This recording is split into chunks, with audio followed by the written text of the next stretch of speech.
स्वागत है आपके अपने YouTube channel ER PD education में।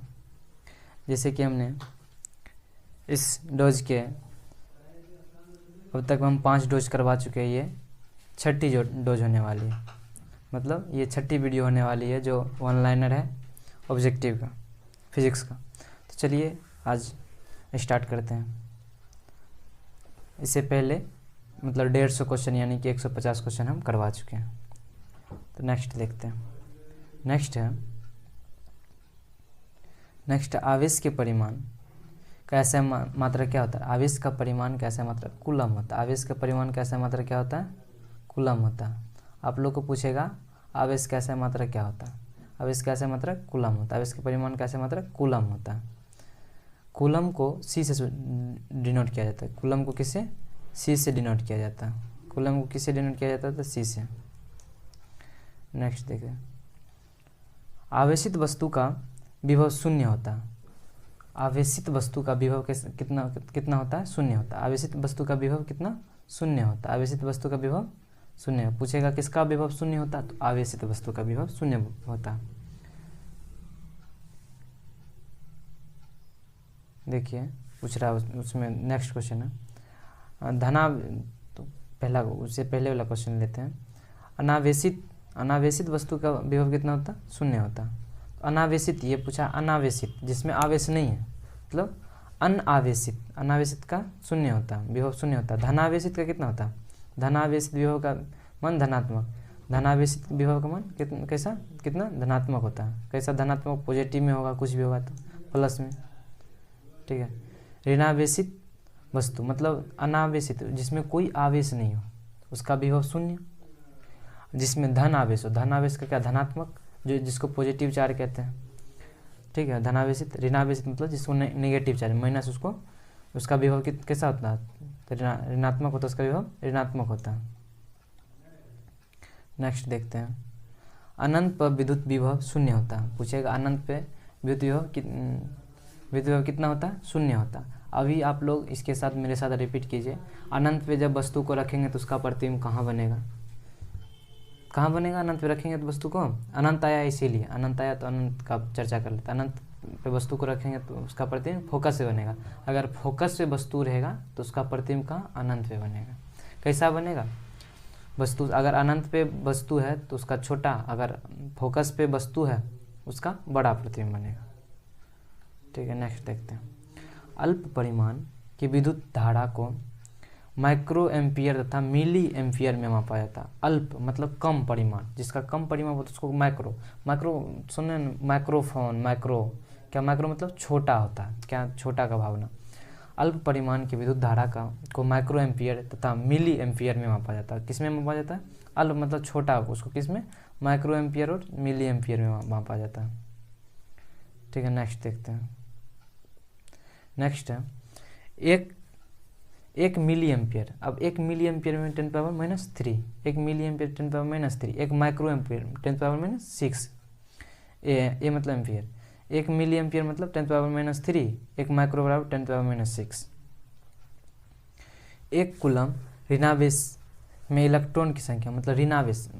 आप लोग को पता है इलेक्ट्रॉन में कैसा चार्ज? ऋणात्मक चार्ज होता है। ऋणावेश लगा होता है इसीलिए हम आगे माइनस नहीं लगा। अगर ऋणावेश नहीं रहता तब मतलब माइनस लगाते हैं। ऋणावेश पहले दिया हुआ। तो 1 कूलम ऋणावेश में इलेक्ट्रॉन की संख्या कितना होता है? 6.25 × 10⁻18 होता है। कितना?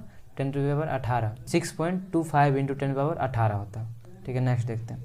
1 इलेक्ट्रॉन पर आवेश की मात्रा, 1 इलेक्ट्रॉन पे आवेश की मात्रा कितना है? तो 1.602 × 10⁻19 कूलम, 10⁻19 कूलम होता है। 1 इलेक्ट्रॉन पर आवेश की मात्रा 1.602 × 10⁻19 10⁻19 क्या? 10⁻19 कूलम होता है। ये किसका? 1 इलेक्ट्रॉन बराबर होता है।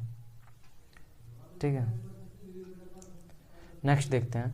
विभव तथा विभवांतर का ऐसे मात्रक वोल्ट होता है। विभव का और विभवांतर दोनों का ऐसे मात्रक क्या होता है? वोल्ट होता है। विभव तथा विभवांतर का ऐसे मात्रक क्या होता है? वोल्ट होता है। किसका ऐसे मात्रक वोल्ट होता है? विभव और विभवांतर का ऐसे मात्रक वोल्ट होता है। नेक्स्ट देखते हैं। धन आवेश उच्च विभव से निम्न विभव की ओर गतिशील करता है। धन आवेश क्या? उच्च विभव से निम्न विभव की ओर। धन आवेश मतलब जहाँ आप लोग भी गांव में देखे होंगे कि पानी उन या तत् कहाँ, जहाँ पानी बेसी रहता है वहाँ से क्या है, या जहाँ ऊंचा रहता है वहाँ से निम्न की ओर। तो यही कह रहा, धन आवेश भी उच्च विभव से किधर, निम्न विभव की ओर गतिशील करता, उच्च से निम्न की ओर, मतलब ऊंचा से नीचे की ओर गतिशील करता धन आवेश। ऋण आवेश निम्न विभव से उच्च विभव, मतलब ऋण आवेश कैसा करता है, ऋणात्मक चार्ज जो क्या आता है, निम्न आवेश से उच्च आवेश के ऊपर जाता है। निम्न है ऋण, मतलब ऋणी आदमी ऊपर जाता है, जो ऋण मतलब क्या होता है, ऋण आवेश निम्न विभव से उच्च विभव की ओर गतिशील होता है। किधर होता है ऋण आवेश, निम्न से उच्च। यही पूछेगा उच्च से निम्न कौन जाता है, धन आवेश। धन आवेश उच्च से निम्न, उच्च विभव से निम्न विभव की ओर गतिशील होता है। विभवांतर एक अदिश राशि है। विभवांतर कैसा है, कोई सा राशि है, अदिश राशि है। विद्युत धारा, साथ में आप लोग रिपीट कीजिए, नेक्स्ट क्वेश्चन में हम करवाए थे, विद्युत धारा कैसी राशि है, अदिश है या सदिश है, बताइए, कमेंट में बता दीजिएगा। नहीं तो अपने मन में बोलिए, कमेंट कर दीजिएगा तो बेटर होगा, ठीक है, कमेंट में बता दीजिएगा। 1 billion electron volt, 1 billion electron volt का मान होता है 1.6 × 10⁻10 जूल। कितना होता है, 1 बिलियन इलेक्ट्रॉन का वोल्ट का मान 1.6 × 10⁻10 जूल, ठीक है। कितना होता है, 1.6 × 10⁻10 जूल। अगर आप अभी तक चैनल को सब्सक्राइब नहीं किए हुए तो इतना क्वेश्चन होने के बाद भी, और इतने अच्छे मेहनत करने के बाद भी, तो अभी नहीं किया है तो कर लीजिए, सब्सक्राइब कर लीजिए, लाइक भी कर दीजिए, ठीक है। जो क्वेश्चन पूछा जाता है उसको कमेंट में बताइए, इसका आंसर ये होगा। और साथ में ये भी कहें कि नेक्स्ट कौन सा सीरीज लेके आएँ, जैसा सीरीज कहिएगा वो हम लेते आएंगे इसी तरह से। मतलब ये तो बहाना है एक तरह से कि मतलब हम ऑब्जेक्टिव करा रहे हैं, लेकिन आपका पूरे इतना ऑब्जेक्टिव है कि इससे आपको पूरे फिजिक्स कवर हो जाएगा। इससे बाहर तो ना तो आपका सब्जेक्टिव पूछेगा ना ऑब्जेक्टिव पूछेगा। इसीलिए हम ये श्रृंखला को पर डे मतलब अपडेट करते जा रहे हैं।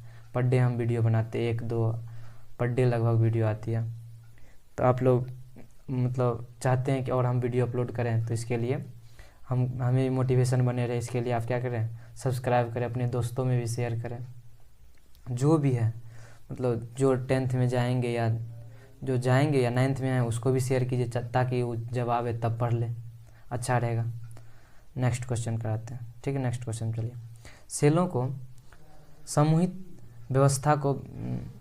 व्यवस्था को बैटरी कहते हैं। सेल का समूहित व्यवस्था मतलब एक समूह में व्यवस्था, समूहित व्यवस्था सेल मतलब बैटरी, वही उसको क्या कहते हैं, बैटरी कहते हैं, बैटरी कहलाते हैं। जैसे आप लोग का मतलब क्या घर में होता होगा 3 सलिया, टॉर्च, ये सब होता है। 3 सलिया मतलब क्या, 3 गो सेल लगा हुआ, 3 गो बैटरी वाला रहता है, उसको 3 सलिया इसीलिए कहते हैं, ठीक है। नेक्स्ट देखते हैं।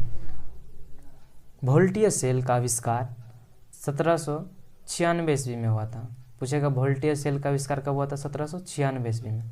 ये इम्पोर्टेंट है, क्योंकि अगर यहाँ नहीं तो आपको कंपटीशन में ये इस टाइप का क्वेश्चन आएगा, लेकिन इम्पोर्टेंट है। क्या वोल्टीय सेल का आविष्कार 1796 ईस्वी में हुआ था। नेक्स्ट देखेंगे। वोल्टीय सेल का आविष्कार आलेसांद्रे वोल्टा ने किया था। आलेसांद्रो वोल्टा ने किया था। वोल्टीय सेल का आविष्कार कौन किया था, आलेसांद्रे वोल्टा ने किया था। वोल्टीय सेल का आविष्कार आलेसांद्रो वोल्टा, मतलब वोल्टा, देखिए वोल्टीय उधर लगा, यहाँ वोल्टा, तो वोल्टीय सेल का आविष्कार वोल्टा, उतना मतलब याद 1-2 बार रिपीट कर लीजिए। आलेसांद्रो वोल्टा कौन किया था, वोल्टीय सेल का वोल्टा। आलेसांद्रे वोल्टा जो था वो कहाँ के वैज्ञानिक थे, इटली के वैज्ञानिक थे। कहाँ के, इटली के वैज्ञानिक थे, ठीक है। जिस पथ से होकर विद्युत धारा का प्रवाह होता उसे विद्युत पथ कहते हैं।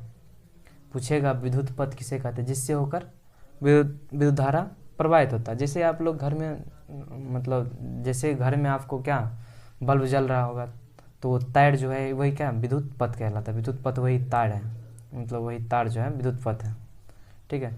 जिस पथ से होकर विद्युत धारा, मतलब जिससे होकर विद्युत धारा, पथ मतलब रास्ता होता है, से होकर विद्युत धारा प्रवाहित होती है उसे विद्युत पथ कहते हैं, ठीक है। खुले विद्युत परिपथ में धारा का प्रवाह नहीं होता। खुले विद्युत परिपथ में धारा का प्रवाह नहीं होता। कहेगा कि किसमें धारा का प्रभाव नहीं होता, खुले विद्युत परिपथ में धारा का प्रभाव नहीं होता। कहाँ नहीं होता, खुले विद्युत परिपथ में धारा का प्रभाव नहीं होता। प्रवाह मतलब बहाव, आगे नहीं बढ़ता। बेंजामिन फ्रैंकलिन ने धनात्मक आवेश तथा ऋणात्मक आवेश का नामांकन 1853 ईस्वी में किया था। बेंजामिन फ्रैंकलिन ने धनात्मक और ऋणात्मक आवेश का नामांकन किया था, मतलब नाम दिया था।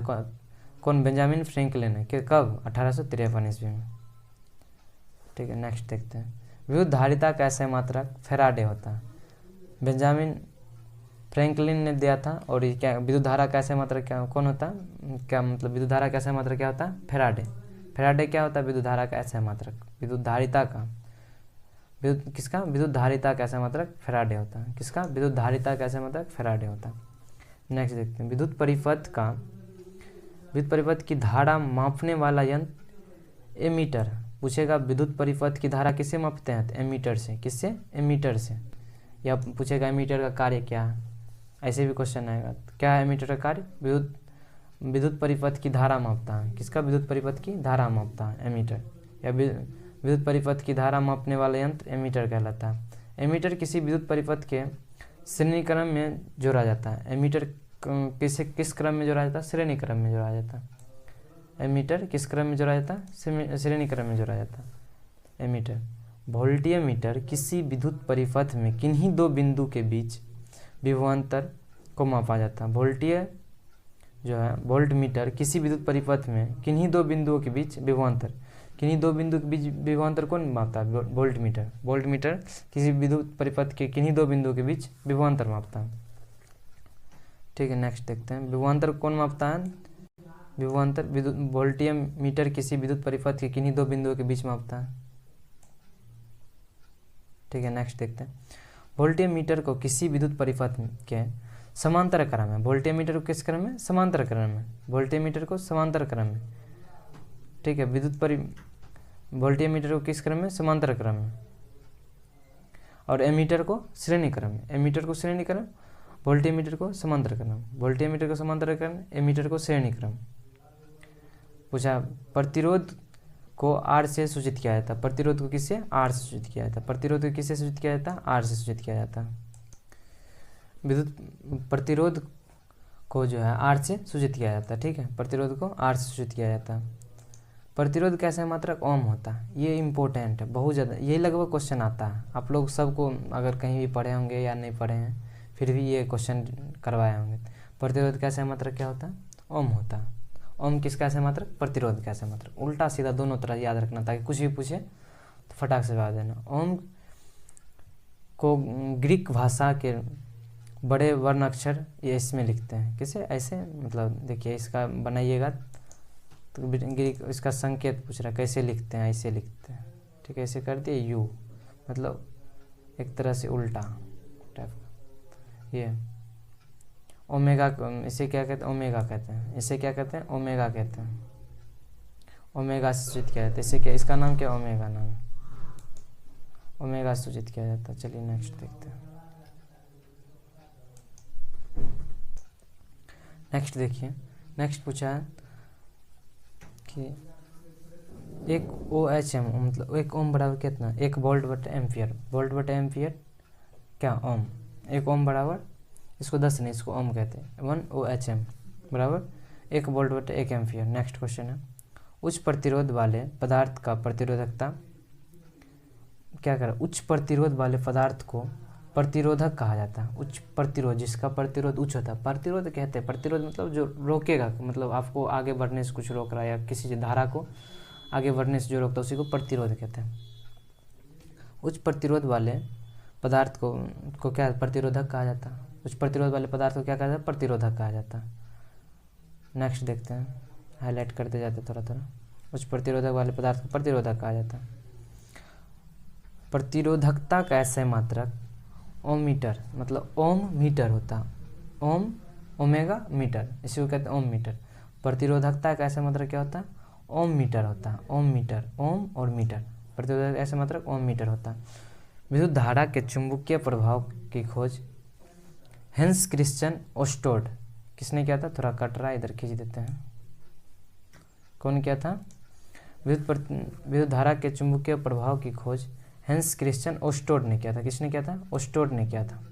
किसने? ओस्टोड ने किया था। चलिए इसको इधर कट रहा है, थोड़ा इधर खींच देते हैं। ओस्टोड ने किया था। नेक्स्ट, कब ओस्टोड ने किया था, कब किया था? 1820 ईस्वी में। कब किया था? 1820 ईस्वी में। धातु एवं मिश्र धातु के प्रतिरोधकता बहुत कम होता है। धातु, जो धातु होता है और मतलब मिश्र धातु मतलब एक मिश्र धातु कहने का मतलब आप लोग केमिस्ट्री में पढ़े होंगे मिश्र धातु किसे कहते हैं। मिश्र धातु कहने का मतलब जब दो या दो से अधिक धातु को मिलाकर कोई तीसरा धातु प्राप्त किया जाता है तो उसे मिश्र धातु कहते हैं। धातु और मिश्र धातु की प्रतिरोधकता बहुत कम होता है। कितना, कैसा होता? धातु और धातु की प्रतिरोधकता बहुत कम होता। जैसे कि हमने बताया था मिश्र धातु का प्रतिरोधकता बहुत कम होता है। मिश्र धातु तो बता ही दिए मिश्र धातु क्या होता है। धातु तो आप लोग को पता ही है, जिससे विद्युत धारा प्रवाहित होती है वही धातु होते, ठोस होते, चमकीले होते हैं। बहुत सारा धातु का गुण, तान्यता गुण होते हैं। चलिए नेक्स्ट क्वेश्चन देखते हैं। चांदी की प्रतिरोधकता अन्य सभी पदार्थों की तुलना में सबसे कम होता है। मतलब क्या? सबसे कम मतलब इस चांदी से अगर आप क्या करते हैं, विद्युत धारा प्रवाहित करते हैं तो वह कहीं भी मतलब रुकेगा नहीं, मतलब या कमेगा नहीं। आप जैसे लाइट जितना दे रहे हैं उतना ही उधर निकलेगा। अगर 5 भेज रहे हैं तो 5 ही उधर जाएगा। उसी तरह से मतलब कहने का मतलब था कि 5 भेजते हैं 5 लेकिन जाता है, लेकिन उसमें भी बहुत कम है। क्या?